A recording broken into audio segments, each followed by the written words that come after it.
Please welcome to the stage the President and Chief Executive Officer of the Nuclear Energy Institute, Maria Korsnick. Well, good morning. My goodness, welcome to the 2023 Nuclear Energy Assembly. It is so good to have all of you here today. My special thanks to all of our sponsors, including our premier sponsors, Constellation, North America's building trade unions, Westinghouse, and our executive sponsors, Framatome, OPSWAT, and Duke Energy. Your support will make this event a success.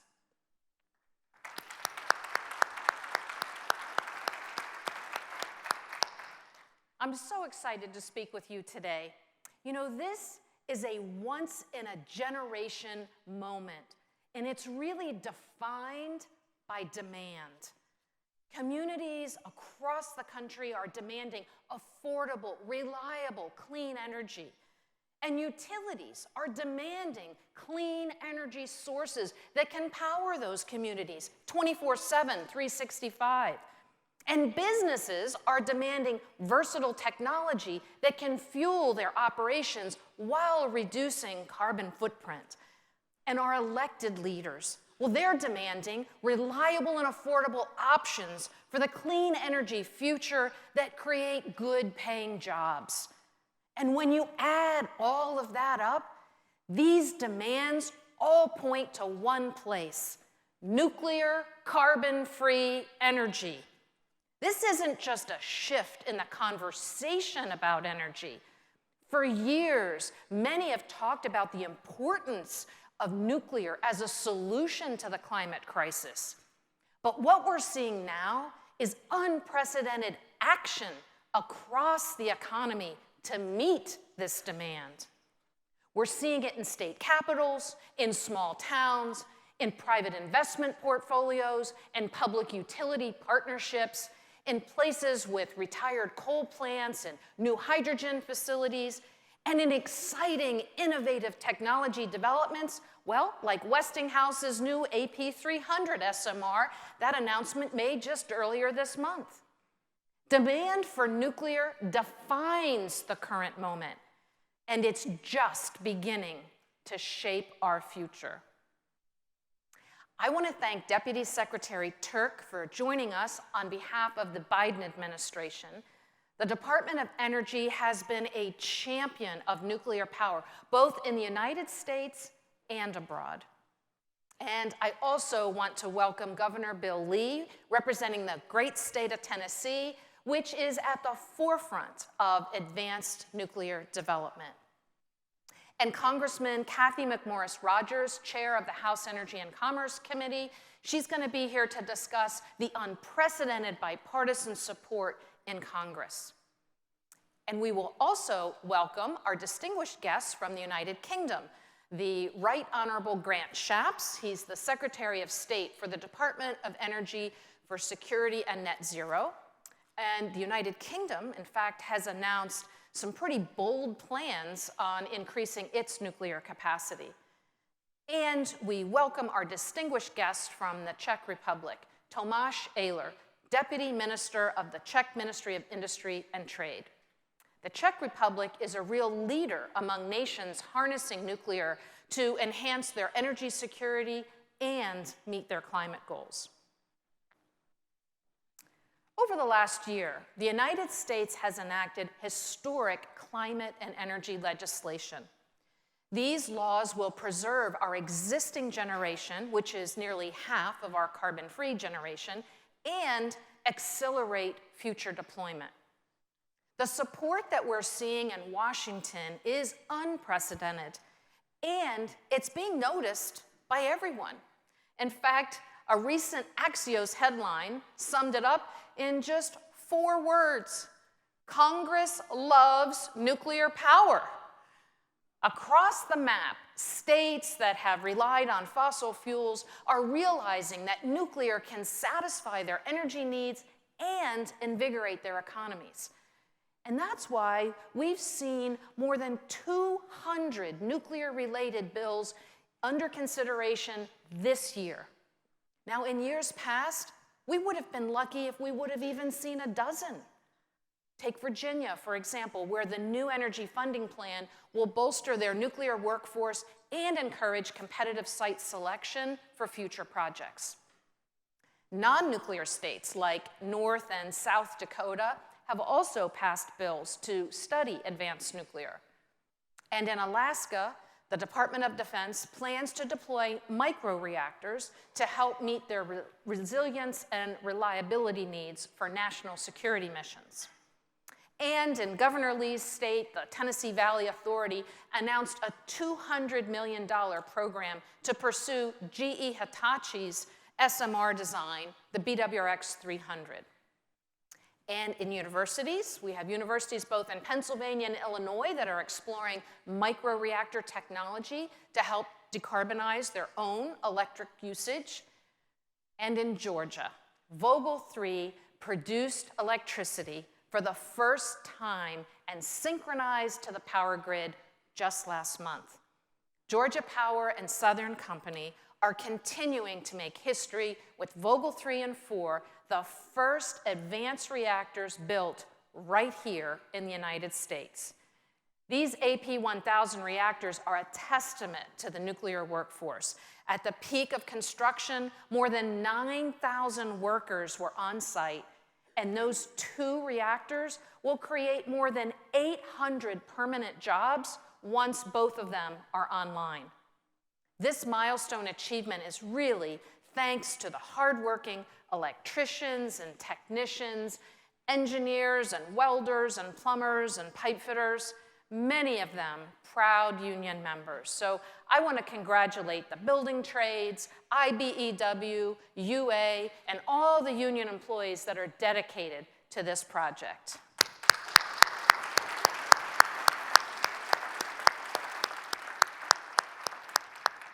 When those new units come online, the 4 reactors at Plant Vogtle will produce enough carbon-free energy to produce power 1 million Georgia homes and businesses. Please join me in congratulating Southern Company, Georgia Power, Westinghouse, and Bechtel for that incredible accomplishment.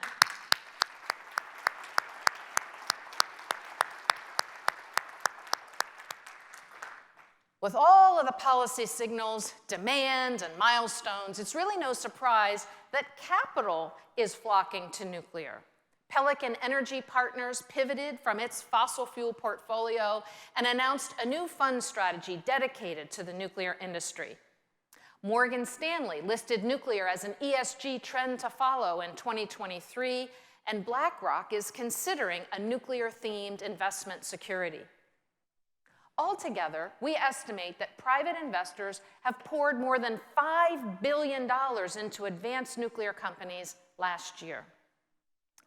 This capital is shifting in part because nuclear technology promises to decarbonize the entire economy. For example, data centers are looking at nuclear to run their power-intensive servers, which are the hidden backbone for our internet. X-Energy is partnering with Dow Chemical to power manufacturing and material science facilities along our Gulf Coast. And Nucor, the nation's oldest and largest steelmaker, is investing millions in NuScale's efforts to build advanced nuclear. Those projects don't even touch on one of the biggest applications for nuclear energy, carbon-free hydrogen.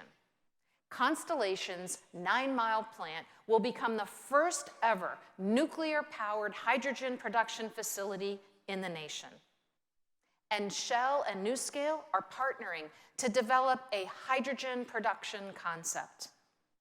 I recognize that, from an investment perspective, first-of-a-kind projects, they can be a little bit scary. But when you look at the long term, nuclear is one of the best bets that there is, because we're not just talking about 1 or 2 projects. We're talking about demand for hundreds of reactors. Just look at last year. TVA has said that they could use 20 or more SMRs, and Duke's Integrated Resource Plan showed a need for a similar number. Last month, Pacific Corp updated their IRP to reflect 2 more natrium reactors following their initial deployment in Wyoming.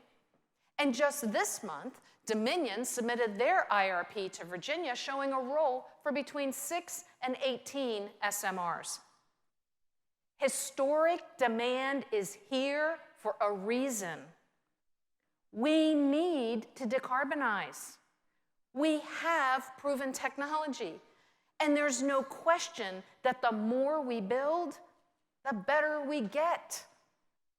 So to the financial analysts out there, this is an opportunity you cannot afford to miss. And this is just the beginning of our journey to a clean economy powered by nuclear. And don't just take it from me.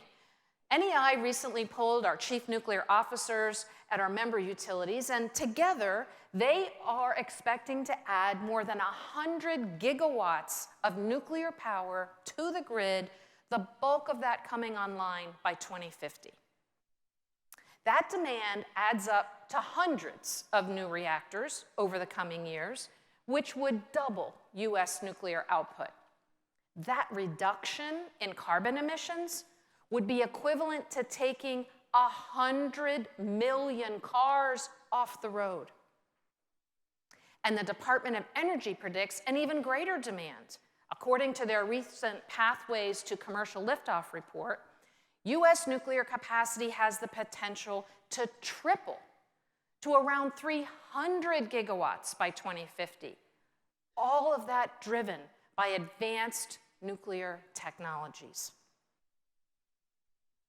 Reducing carbon emissions is a global imperative. Achieving our climate goals by expanding nuclear energy can bring nations together, making all of us better off. Thankfully, our allies are deepening their commitments.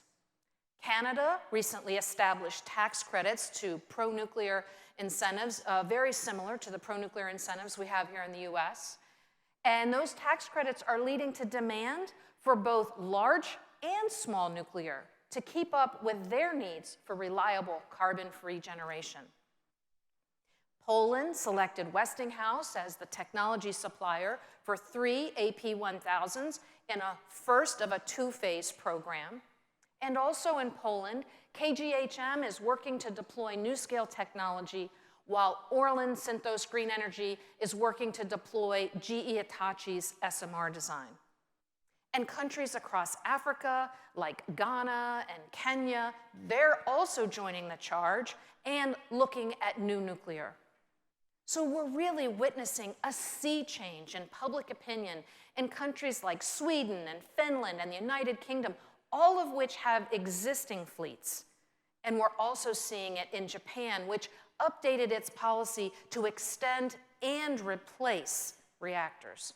In fact, I just attended the G7 event where the United States, the United Kingdom, Canada, Japan, and France all agreed to work together to help strengthen the fuel supply chain and bolster nuclear energy. So the world is really talking about nuclear because energy security is national security. And countries cannot have one without the other. Our global allies know that by making nuclear the centerpiece of their energy systems, they can decarbonize their electric grid and strengthen their energy independence. There's no question about whether the global demand will last. The only question now is how long will it take us to meet it? We need to be clear-eyed about what it will take to enable the conversion of demand into new nuclear deployment. We need a strengthened supply chain. We need a modern, streamlined regulatory process that maintains that gold standard of safety while paving the way for new builds at scale. We need to develop a workforce that can build, operate, and maintain the emerging fleet of advanced nuclear reactors. All right, let's start with supply. It's critical that companies throughout the nuclear supply chain see the opportunity and believe in this opportunity. We need companies to prepare today for the manufacturing capabilities needed to meet this demand. We really can't wait 4 or 5 years. But from the supply chain side, they need to see a signal. A sure way to signal confidence to them is by turning commitments for nuclear into orders for new projects. So utilities and petrochemical companies, data centers, everyone who needs that clean, reliable energy, you need to move from consideration to commitment and to contracts. And it's not just the first few orders by the so-called first movers that are essential, it's those fast followers, the following 10 or 50 or 100 orders. Our surveys have identified interest from many utilities in being fast followers. But those fast followers can't wait until that first-of-a-kind project is fully deployed, because you need to signal the supply chain that you're serious. You're serious about adding new nuclear to your portfolios. So you need to begin submitting those early site permits and those construction permit applications, because unfortunately, it takes too much time today for those applications to be reviewed and approved. To meet demand, we'll need a much faster regulatory process for advanced reactors without sacrificing safety. I'll be blunt. If we're serious about decarbonizing and meeting our climate goals, the NRC must get serious about modernizing its processes, because the road to clean energy future runs right through our regulator. It's that simple. If nothing changes, the industry will not be able to meet demand. The lack of efficiency leads to excessive cost, a lack of predictability, and it's going to hinder deployment. This stands in the way of the commitments and the private investment that we need to meet demand. The NRC is currently anticipating anywhere from 18 to 22 months for simply renewing licenses for existing reactors.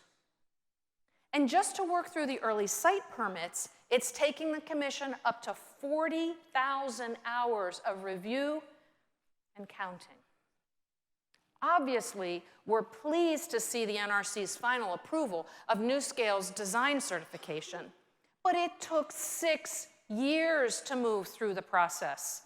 6 years. DOE has projected that we will need to begin the ramp-up of advanced reactors in the early 2030s toward a rate of about 13 gigawatts per year. This means that the NRC will begin seeing large-scale site permits, construction permits, and licensing applications in the coming years. Already, there are 15 designs from 13 SMR and microreactor developers that are in application or pre-application engagement with the NRC. So now is the time to modernize processes so that the regulatory approvals do not unduly slow the progress. Now let's talk workforce. The most important part of the nuclear industry is our people, and it always has been. The people who sustain day-to-day operations, design, license, build new reactors, support research, keep the entire supply chain functioning. DOE's recent commercial liftoff report estimates that to build and maintain the needed expansion of nuclear in the US is going to require developing a workforce of approximately 375,000 people. Wow! 375,000. Our industry today directly employs about 100,000 people. So we will need more than 3 times as many people before 2050. Now these are engineers, operators, electricians, welders, pipe fitters, and we need to start today to educate this next generation of this workforce. We need apprenticeship programs and to expand the experience and expertise of those who will build and maintain the fleet. Over the next decade, Constructing and operating nuclear plants will support hundreds of thousands, if not millions, of good-paying jobs all over the country. And nuclear can also revitalize communities by transforming abandoned industrial sites into valuable assets. Let's take Albuquerque, New Mexico, for example, home to Kairos Power's KP Southwest campus. Kairos Power saw an opportunity to step in and retrofit a former solar power plant site for advanced nuclear deployment. They build out testing and manufacturing infrastructure, create close to 100 new high-paying jobs, highly skilled jobs. And as advanced nuclear is rapidly deployed across the world to meet this historic demand, we'll need a large and diverse workforce.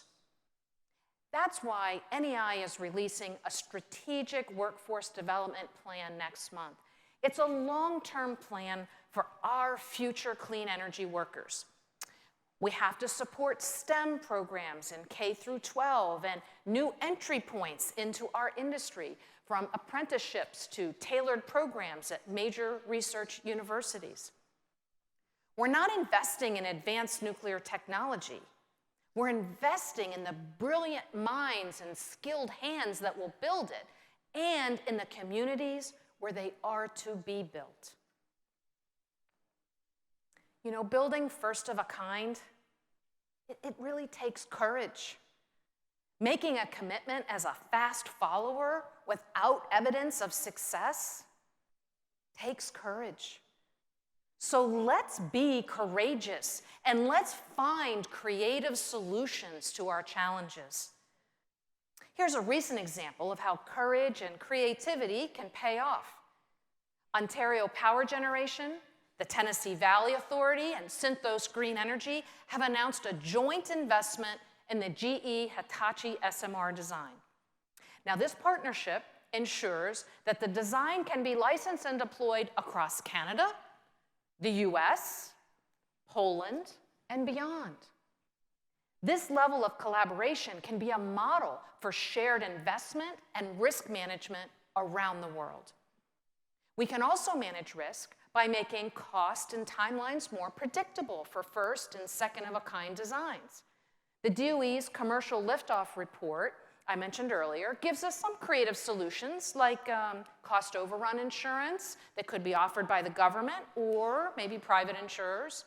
The government can provide tiered grants that can decrease after each successive deployment. The government is also the largest electricity customer in our country. And so offtake contracts for a portion or all of the power generation can give utilities a sense of security to take that leap. I'm also pleased to announce that EPRI and NEI will shortly be releasing the first phase of an extensive advanced reactor roadmap. It will add to the conversation several key strategies and actions that can enable deployment of new technologies. The challenges to large-scale deployment can be overcome, but it will take ingenuity. It will take action. To everyone in this room and everyone watching, I'm asking for your ideas because together we can optimize the solutions. This is the biggest moment for nuclear energy since the dawn of the atomic age. Everywhere we look, we're seeing demand surging. We know the stakes are high. This is not about generating electricity, and it's not just about providing heat or hydrogen. When we talk about demand for nuclear, we're talking about the future of our planet, the future that our children will inherit. Now, we really only have one choice. We must rise to meet this demand. We must trust in our ingenuity. We will build the hundreds of reactors that we desperately need. We will create the opportunity all over the world. For the sake of our future, let's move forward with the urgency that this moment demands. Thank you.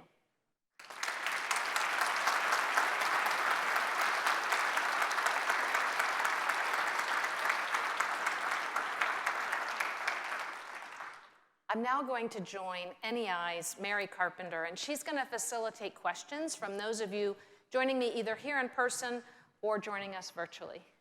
Thank you. Welcome, Mary. Hi, Maria. Hi. Thank you for that speech. Wow, it is truly such an exciting time for our industry. Unprecedented. So now we'll take a few questions from the audience. If you have a question, please submit it following the instructions on the screen. All right, let's jump right in. I want to start with this one. As all this new nuclear is deployed across the country, what does it mean for the communities where they will be built?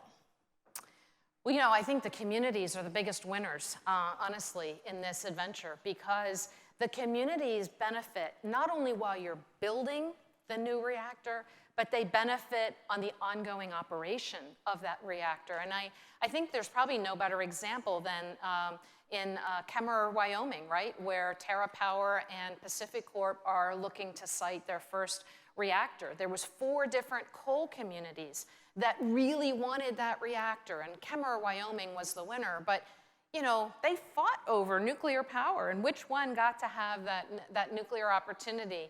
And they did that because that potential closing of a future of the coal plant really portrayed in the future a real challenge for that community. But by adding this nuclear plant, it will be a thriving community for many, many years to come. That's great. So it's been a big year for nuclear-related legislation. You touched a little bit on your speech. How are these big policy signals leading to more demand for nuclear? Well, my goodness, probably 2 of the biggest pieces of legislation we would think of quickly, the Bipartisan Infrastructure as well as the Inflation Reduction Act. It's so important to get these signals from the federal level because it's such a strong vote of confidence that this technology is needed and it's necessary and that they want it to thrive. And as I mentioned, bipartisan, so we're getting support across the board.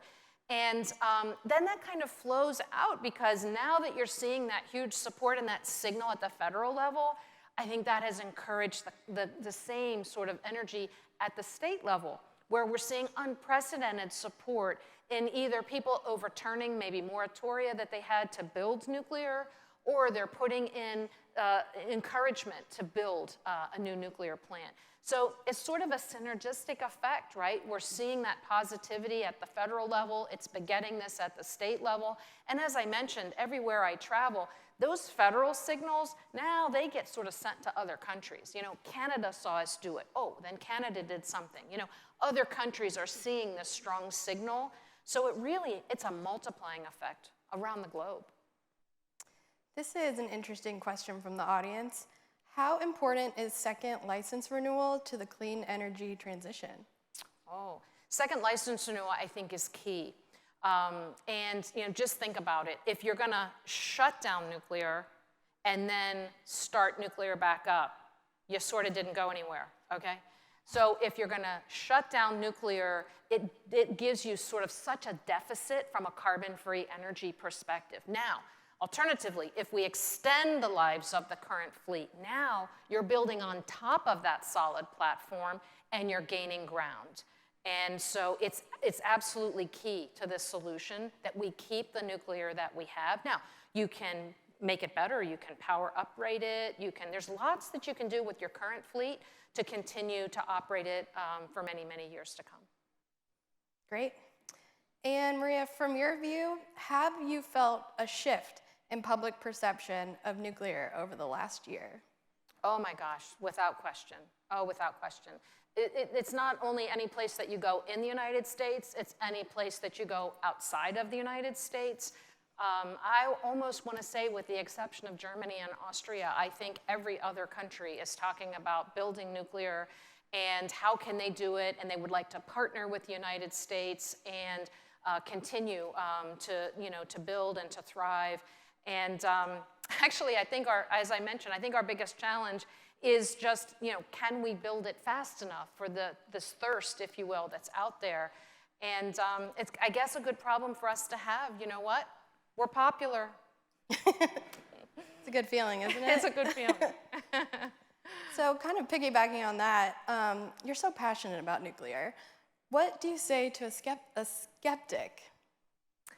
Well, actually, nuclear kind of sells itself as far as I'm concerned. I mean, if you look across the board and you say, okay, are you interested in really good, well-paying jobs? Okay, are you interested in high reliability? Are you interested in carbon-free generation? Are you interested in 7/24, 365? Are you interested in an asset that's going to be there during, bad weather and severe storms and really help supply that grid resiliency that you need? Are you interested in energy security? Are you interested in national security? And if I haven't mentioned something you're interested in yet, I need to know what you're interested in, because nuclear does all of that.